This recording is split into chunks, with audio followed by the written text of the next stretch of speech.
Alright, today we'll be looking at James' tendencies on Overpass, mostly focused on his what he likes to do, his own individual decision making. It won't be so focused on the team as a whole, but going into it, we have three very common round starts from Jame. He rarely ever deviates from these. First one is going to be listening at top con. He'll hear anything fast fountain or con, and then he's going to just fall back to the divider area and hold the fountain steps. His next round start is a mid pick, and I've got it frozen here for a second just to show you he will start as far back as the back end of that box sometimes. Now skipping forward, we're going to see he's going to go for this pick, and in this instance, the T runs across. However, most of the time Ts are going to be jumping across, or if they go for the pick, where Jame is aimed is center mass, so it's a really easy frag and fairly non-committal. And so now we're going to see after that, he's going to fall back and do it similarly to as we saw the other round. Sit divider and post up on that fountain angle for a little bit. Now his third most common round start is sitting back at long. This isn't anything too special. What I will note is that when he's over here at long, he's typically going to stay latest maybe a minute 20 on the clock. After that, it becomes really hard as a CT to maintain this area unless you have control in areas such as con or something like that, as over time Ts will be able to walk through the gaps in your defense, and you don't really want to sit one player solo in areas such as divider and so on, as they can really easily get 2v1'd or something along those lines. In this next round, we're going to see Jame go for the mid pick again. This time his spawn wasn't so good, so he didn't see the T crossing, but we're going to look at how he's going to cover Fame to walk back out of con. He's going to take this off angle here in bathrooms for the party peek. Now, part of why he might be doing this is because in CS2, Ts can actually go for a crouch and stand up peek while pre-aimed on divider. I don't believe that this was possible in Go based on how the map was designed. So we'll see Jame assuming this angle while Fame is backing up, and then they're going to just fall back to site after a bit.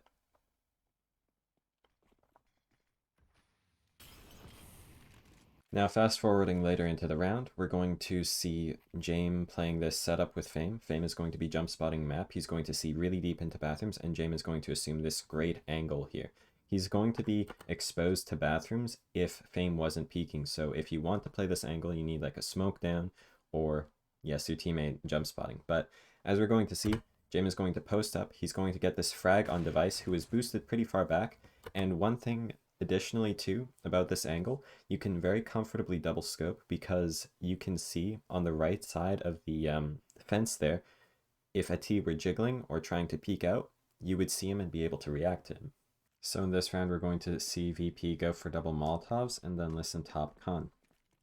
And what I want to highlight about this is what they do afterwards. So while Jame does miss his Molotov, he listens, he doesn't hear anything coming fast, and then he's going to fall back to his classic divider angle, watching fountain steps, and Fame is going to watch his top con. Now, what is good about this is when they throw the double Molotovs, if the Ts were going to go kind of fast long or something like that, they would have to use a smoke on the hedge Molotov that Fame threw, and probably a smoke on the the playground Molotov too, right? So that means that they can't really go together fast long. So if anyone were to try to go long immediately, they would be a solo, and that's incredibly risky, especially when there's the threat of an op that could be sitting back long.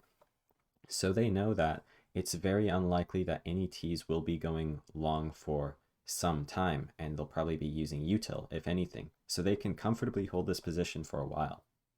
So in this round, we're going to have Jame solo A. He's going to go for the pick mid as he had a good spawn for it. He's going to tag the T jumping across, tries to throw a follow-up nade. Now, I find that a lot of the time, the Ts don't actually commit into playground once they get tagged for fear of that. So you might want to find a different nade. Now after that, Jame is going to fall back, watch top con, get this nice pick, and he's going to fall back to site. Now the thing with site, sorry for the Steam notif, is that when you're solo here, a lot of it really is just jump spotting. You can sometimes maybe smoke off an angle so that you can post up on something for a little bit, but you can't really hold it for too long. A lot of it just ends up being, yeah, you're jump spotting, you're looking for info. Now we have one more example of Jame playing solo towards A, and this time because the T's are on low money here, and they're going to actually force into this round, he's going to just come con and listen. And of course, this is good against Nico because where is very common to rush? B, con, all of that sort of thing, or B pops, etc. And it's not very common that you'll have people just full run long, and even if they do, you're just listening for the fast early A stuff, right? So then you can fall back really easily as you get that early information, and your team is perfectly set up to rotate or just lock down B.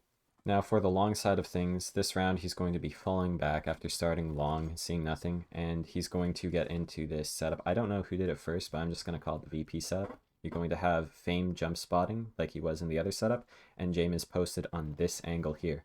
Now what's really strong about this angle in particular is that you can, if any T tries to walk past the divider, like let's say they want to walk into divider, into bathroom, then you see their arm. It's really, really powerful. The only thing that can really shut this down is like a boost. But now skipping forward, we're going to see a lurk smoke comes in long, and this allows Jame to go for a really fast rotation and boost onto Fame's head here and get this pick long. Now to demonstrate the boost that I was referring to earlier, we're going to see VP in the same setup. Device goes for a boost on BlameF's head, gets the pick. And now here are the POVs. As you can see, really easy pick. Now here's another round where James starts out long, and he's going to actually fall back a little bit early this time because he wants to group up with Fame somewhat. Fame is going to be sitting in the bathrooms area, and James is going to pick up his sands. And he's going to post on top con, gets this pick, and now I want to highlight, he's going to run away to the side where he's covered by the slant wall, as you can see. Sorry for the graphic issues.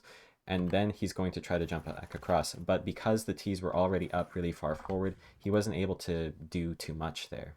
Now, if Jame gets a pick long, like this, he's going to find the T swinging out. He's going to jump spot afterwards so that he can get any info on if anyone was coming with the T, and then he's going to fall back, especially as this is an eco. Now, he's going to actually do the VP setup here, except get on top dice, and he's going to post like this. So in this round, Jame is falling off of long, and he's going to set up on site with Fame. Now, one thing that's very common is because you don't have a lot of util that you can throw from map, it's pretty much just like one flash. Fame very often drops his util to Jame in the mid to late round. So Jame is just going to be jump spotting around and throwing stuff. They had a rotate up from B who's going to get up into the truck position, which makes map even stronger. Once this A hit starts coming in, Jame is going to throw this left side sight smoke, and what this smoke does is essentially it creates, aside from long, one choke point that the T's need to come through. Otherwise, they're going to be pushing through a smoke. They can't scale up the left side and take a 1v1 on Jame here because the smoke is right there. And so now he's just going to jump around, throw util, and be a nuisance, and let his teammate clean up.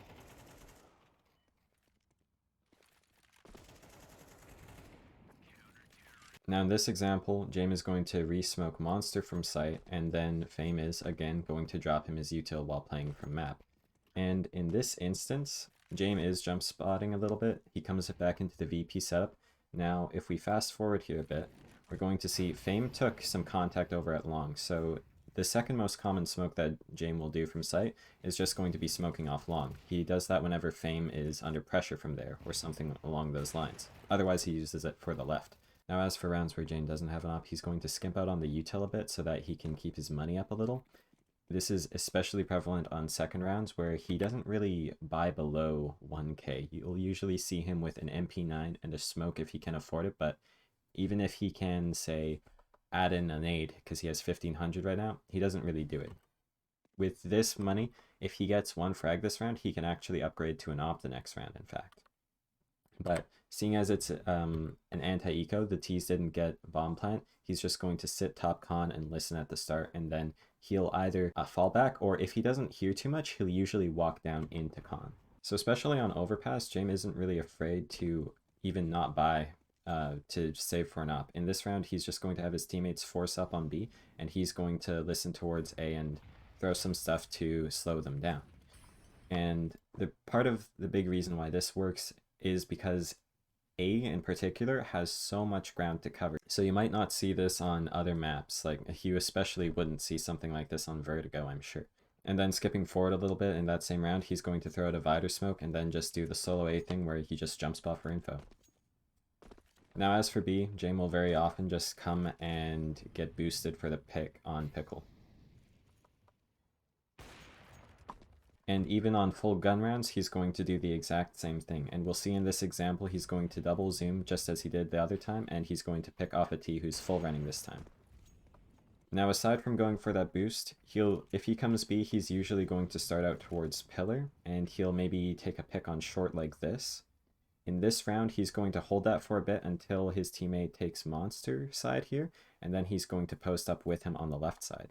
Now, skipping forward a bit, we're going to see when the smoke clears, he's going to be posted on this angle, which is really strong. This angle at the entrance of Pickle right there, Ts are typically going to be walking. They're never really running or anything, and it's really hard for them to pre-aim this as it's quite an off angle and you have an op. So it's got all kinds of advantages, and the only thing that's really rough about this is with how prevalent B-pops and so on are, you're very vulnerable to flashes, and because you have an op, you can't even really spray. So after a little while, Jame ends up smoking it and leaving to a different position. So as a little tidbit, the bang here from heaven onto sight, it's not really good in this version, because when you see the T go for the crouch down to plant, you can't actually hit them as an opper from up here because the wooden boards actually block the shots. You can only get a bang going through the top rectangular box here. Now I'll go over the util real quick here. There's not too much. First off, we're going to see the hedge Molotov that Fame threw. You're going to aim at the left side of this stone pillar here onto the spike. We're going to run, and once we pass this close divider wall here, we're going to jump throw while running. And this is going to land on top of the hedge. Now, one thing I'll mention, this is a good spread, but in my experience, the spread isn't always consistent. Sometimes you might get it only on this side, and in rare cases, I've seen it not spread down at all. So that's just something to keep in mind there. The other Molotov, which is most commonly used, is the playground Molotov now, and you can just aim at like this step here. You can just be in line with it, aiming somewhat below this mark, I suppose, and then running, and then once you're past this second divider wall, just jump throw while running, and it's going to land like so. In addition, sometimes Jame would stand up or stop against this wall here, and in this case you want to aim again below this mark here, but you want to be in line with the second from the top step, so.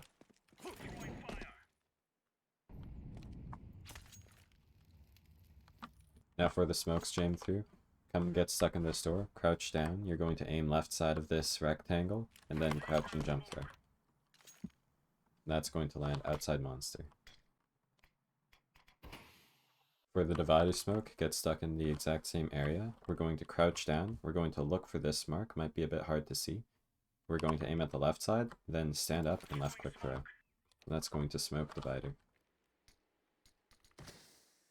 As for the flash that I mentioned could be thrown if you're playing map, just aim somewhere in this area and left quick throw. Lastly, util-wise, the smoke that Blame F threw when he was boosting device, you just kind of get alongside this wall here. It's very loose. Then you're going to see this line of leaves which stick out. Aim a bit into the center of them, jump throw. And that's going to perfectly smoke jump up.